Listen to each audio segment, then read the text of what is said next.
జై శ్రీరామ్, భారత్ మాతా की జై. మన నినాదం అండి, for soldier gun important, for student pen important అని. నేను చిలుకూరులో బాలాజీ టెంపుల్ పక్కన శివాలయంలో ఉంటూ ప్రతిరోజు ఎవరైతే దర్శనానికి భక్తులు వస్తారో వాళ్ళలో పిల్లల్ని పలకరిస్తానండి. దేశం మొత్తంలో ఏ గుళ్ళు కూడా పిల్లల్ని పట్టించుకునే ఒక సిస్టమ్ లేదండి.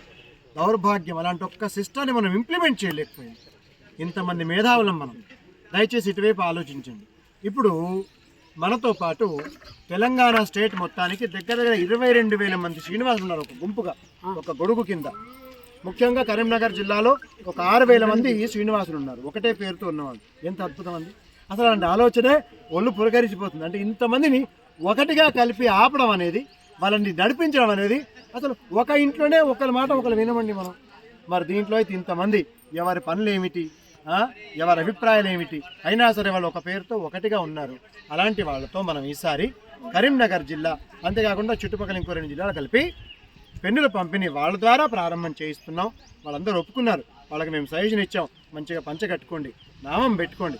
ఏదో మా శివుడి భస్మమైనా సరే, విష్ణు తిరునామైనా సరే ఇబ్బంది ఏమి లేదు. పెట్టుకొని చక్కగా స్కూల్కి వెళ్ళాలి. స్పీచ్ వద్దు, శ్లోకం వద్దు. చక్కగా మీరందరూ బాగుండాలా, మీరు మీ ఇంటికి పేరు తీసుకురావాలా, ఈ దేశానికి పనికొచ్చే విధంగా మీ ప్రవర్తన ఉండాలి, మీ వల్ల చెడు జరగకూడదు, ఇలాంటి 2-3 మంచి మాటలు చెప్తూ మాత్రమే వాళ్ళకు పెన్ను ఇచ్చి మనం బయలుదేరి రావాలనేది మా యొక్క సిద్ధాంతం. దాన్ని ఆచరించడానికి ఈ శ్రీనివాసులు ఏదో 7 కొండల వెంకటేశ్వర స్వామి శ్రీనివాసుడే ఈ వీళ్ళందరిలోకి దూరి మాకు సహకరిస్తూ పని చేపిస్తున్నాం. అంత ఆనందంగా ఉంది నిస్సందేహంగా. జై శ్రీరామ్, హరే శ్రీనివాస.